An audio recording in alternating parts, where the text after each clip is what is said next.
then of course I start to recall a lot of memory from Kyrgyzstan. So there was this wind all the time, and it was really harsh winter. And I start to see for the first time Nizam character, the father. He was walking with this dog, and I didn't know who he was or where he's going. But in the film, we don't have dogs now; we have cats. But he was walking with the dogs. I see. And tell us then a little bit also about when did you first start to conceive of the character that Dylan plays? In terms of casting? Sorry? In terms of casting? Yes, Yeah, of course. Initially, main character Rojin supposed to speak totally Kurdish, and we met with Dilan and we did some rehearsals, and Kurdish, Dilan has Kurdish heritage, but Kurdish language was a bit challenging for her. Then I really wanted to work with Dilan, and I started to think like how I can solve this language issue in some ways so that we can work together. And I kind of started to think how I can find an idea that the language, I will switch to Turkish, but actually it will layer up the story instead of just swapping the language. And actually I'm very happy during this casting process and rehearsals, I switched the language to the Turkish, and it becomes actually more Kurdish. So it's kind of become another layer in the story. So that was really, I'm happy that I found that idea in the moment, so we managed to work together. And Dylan, perhaps you could tell us before we put the questions out to the audience, what was it about this particular role that attracted you? And to be honest, when I first read the script, it was nothing like this. It was a completely different story. Everything was in Kurdish, and it was something else completely. And actually, I turned it down because I told that, I think you should find someone else that's better suited. But I also think that it became something better and something more because Edo came up with this idea of, Nizam having to suppress his language. And I think everything just kind of, incorporated into the complexity of the history of Turkey. And there's a long history of assimilation and having to deny your heritage and your language. So, in the film, it's on an individual level, but it's also connected to the whole system. Anyway, rambling. But when I first read it, it was nothing like this. And then when I reread it, when he had rewritten it, I just thought it was so lovely. It all just blended so well together. So I was really happy. Great, let's take a few questions from the audience. Just stick your hands up and I'll just... People are shy. Yes, I've got two over there. Perhaps, yeah. Do you need a mic? No, I don't need a mic. No, my husband is Kurdish. He just had to go because he's a baker, so he had to go to work. But we saw part of the scenes at the funeral site of the grandfather or of the parents of Rojin. And my husband was saying if they were filmed around Mardin, Diyarbakir, that kind of era. You mean at the end? Yeah, at the end, yeah. No, this is Kars, is my homeland. Oh, Kars, okay. Yeah. Yes? Yeah, I was wondering about the connection with Sweden in the movie. Why did you choose that? You mean Swedish or? No, but I was wondering, so many countries and backgrounds and stories and languages. Yeah, so this film has a lot of languages, true, and this is also a reality of Finland and Helsinki. So it's a multilingual city, and I think this film is for me has different audience. It's also for Finland. It's a Finnish film, and it speaks to the contemporary Finland and also Europe. So, and of course Kurdish and Turkish audience. So Swedish is one of the official language in Finland, and we speak Swedish there too. And also that was one of the great things that Dilan first language is Swedish, and she's from Sweden, and this is how we start to work and have Swedish part of the everyday life also in Helsinki. And there's a lot of Swedes living in Helsinki for that reason that there are two languages there actually. So yeah, that just kind of, and I don't try to build this, this isn't the world that we're living in. It's a world that's kind of, borders are erased, everything's upside down, and so I think there's a bit of a fantasy as well. Yeah, I can add to add on that. So, you know, in Europe and also in Finland, when I, of course, arrived 2017, 18, it was not that easy, right? Of course, I managed to make this film, but ask me how. So it's not that easy. So in first year was so difficult, and I have met a lot of filmmakers in Sweden. I have been in Sweden, Stockholm, Paris, Berlin, everywhere. So I have met with a lot of filmmakers. They really quit filmmaking because of like there was no any open door for them to be able to continue storytelling through cinema as a form. And of course, like then I kind of like start to think how I can really build a community that we can fight with this together. So then I established an academy, Film Academy, Academy of Moving People and Images in Helsinki, where all the communities come together, make films together, they help each other, and that's like how we build a community that then contribute to the discussions in the industry, and then the industry start to talk about those issues as well. Then, like when I was making this film, I'm talking about a collective trauma, a collective memory. So how to get rid of these ready frameworks that European producers or funders quite often you know, impose on you, or even they have those expectations of some certain stories, which is like about immigration and integration issues, and either they suffer or they suffer a bit and then succeed or whatever. And in Europe, like it doesn't matter, like, you know, when if you express your empathy to a newcomer, it doesn't matter if it's like empathy or rejection, but still there is those power positions always there and exist. So I wanted to create my own world, as Dylan was saying. So I want to create my own world to get rid of all these frameworks, so that I can have my audience talking about the collective memory and trauma and those individuals. So for me, is also this film is a space where even Kurdish audience, because there has been like a huge epistemic injustice, so they have been like excluded from a lot of resources, sometimes even for a Kurdish audience to be able to make sense of their own trauma, their own experience. I believe this kind of stories and films as a space is very important. On the other hand, is also, I hope it will function for Finnish and European audience to understand those individuals and people, what has shaped them, you know, who are these people, so that I hope this film will be a space where we all come together and try to a little bit get to know each other more and hopefully to understand more. And for me,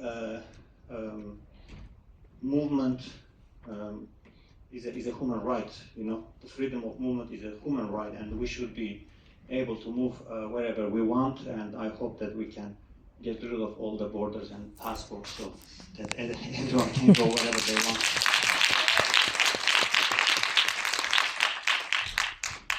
Yes, there's someone at the back there, and then we'll move over here. Yes, please. How did you find the right girl for the role of the daughter? And I'd like to hear from her about her role in the film, what her background is and experience.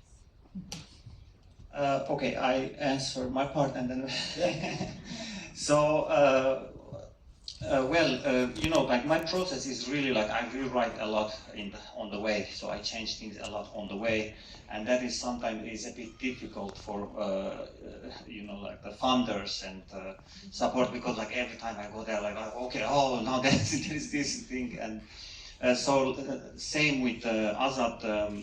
First he was a boy actually in the first drafts. But then I start to cast, and Azad is a Kurdish name, which is unisex name. So, and from the beginning I had this name, but I kind of kept open. So if I find a really good female, and then I can work with them too. So then, during the casting, through Kurdish and Turkish-speaking community in Helsinki, I met with Zena. That was great. So the moment I met with her, I just changed the roles to the daughter, and we start to work together. Zena, what do you want to say?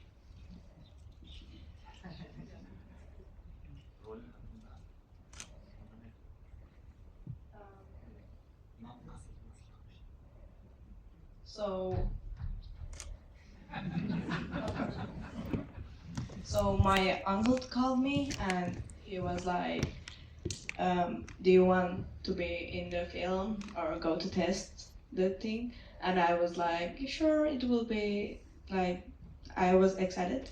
Then I met Erolabi and then we talked and then I was in, we, yeah.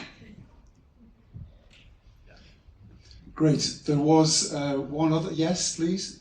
My question was also for Zena to ask what was the most challenging part of getting into the role, which you portrayed beautifully as a young adolescent between being very sophisticated and grown up and caring for the world and also still very childlike. What was most challenging about you taking on this role? What was difficult?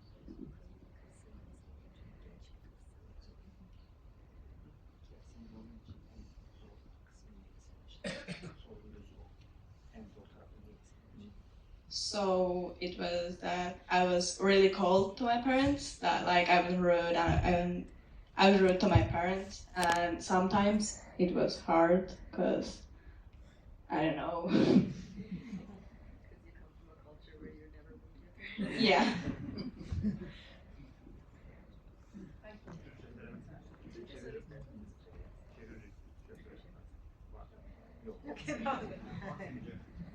Okay. Yes, we have another question just there.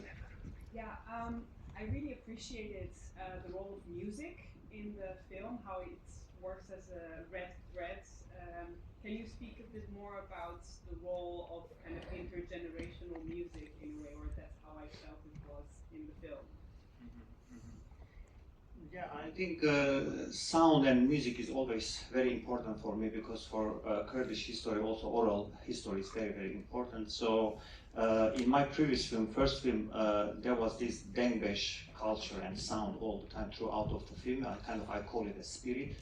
And in this film, there was this Gurdjieff, who is a Greek and Armenian esoteric philosopher, but he also made some composing with the Hartman in Ukraine, I think. So when I was looking for some therapy sessions, but a new way to kind of approach my character, not a European way, and then we have like this Sufi therapy that you can also go there and basically it functions as a group therapy in a way. So I was looking for the music, what can be, because it has to be related to spinning and this culture of the kind of spirituality, etc. So then I decided to this time have the spirit of Gurdjieff with me. And and that's how the whole idea of the music started, basically. But still, I wanted music to be there, part of the scene, not something just like put top of the picture. I always try to use the music in a way that is coming from a source. So when you go to this Sufi therapy scenes, you have basically Gurdjieff music, which is played by Alessandra Celletti. So then it's basically coming from the room because of the session, and that was kind of like a spirit where she goes back to herself, and she's trying to connect with herself in this sense. And then then like basically we have the concert. And the concert is coming from Azad's passion of classic music, and I like classic music. Azad is coming a little bit from my childhood, maybe because I grew up by myself, and I have read so wrong books at the wrong times. So I I was confused at some, yeah, at some. But one of my teachers said, like, you should not read this, you should read this, etc. So it's coming a little bit from there, and her passion for the music. But then I wanted to kind of combine Gurdjieff with something contemporary Finnish music. Then I worked with Tapani Rinne and Juha, so we connected from car to the this concert scene. So yeah, sorry, it was too long. That's great. Yes, question up there. Hello, Gerrit Pas in Skopje. So my question would be about how close is the story that you tell in the film to the reality? Reality? Which reality? Quite a lot of reality, yeah. But it's a good question. So today, reality or historical facts. Okay, so the film is nothing like autobiographical or based on anyone that I know directly or from my family, but I know a lot of people life has been crushed with this cruelty during this military coup.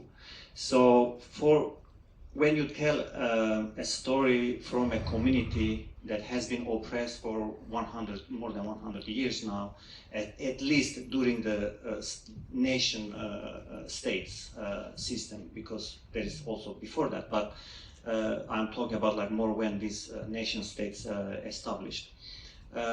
So when we also talk about our struggles, we want to talk about them through our heroes, right? Like how our heroes fought, and in Diyarbakir prison, there are a lot of books written from that perspective too, like about the heroes. Who we had like people, they have to protest this cruelty by burning their body in that prison. So it was so cruel that they have to keep their dignity by this way of protesting, and that is a huge thing. You are giving your life for your people. For me, then I thought like there are a lot of people, their life has been crushed and cleaned in a way from life because of that cruelty, such as Nizam. So it was a huge cruelty, and he doesn't even know that he gave some information, but he was most probably unconscious. But then I thought like those kind of characters are also very important to talk about them, make them visible, and especially for Kurdish people, this is going to be a necessity when the time of peace comes and you need to really cure your wound. You need to talk about everything. Then you need really tools and things to talk about it. And so in that sense, if we talk about today's reality, I mean, where she is going, she's dedicating herself all these war zones, and now the world is in a frenzy, it's crazy. So how to deal with this human being just created this machine of war, and now we are all slave of that. So I think like every individual, I really appreciate all you stayed here. That shows like how many people actually cares about this. So this is great, this is hopeful. And that's what we need to do, find the ways to get out of this machine and this cruelty. So, and then animals, like, human being creates all these things, and all these animals are suffering. I don't see any report on like how much birds and cats and dogs are suffering from all this cruelty. So we should really now, it's time to shake ourselves and think about what we're doing on this planet, Time for one last very quick question. Could you? Many thanks for your last words. But we talk about music, but when we see at the end the band, the music band, the revolutionary band, you don't hear music. Yeah, that was on purpose. I didn't want to use music. I kind of like wanted to leave it to you guys to interpret what kind of music Nizam was possibly, composing. So I wanted to kind of like leave it to you, that space, so you can imagine if you are that part of the world, you can imagine with these instruments and these kind of sounds, and if you are from that part of the world, you can imagine something else. Great. Lots of very interesting questions. So now it just remains to join me in thanking the wonderful cast and crew.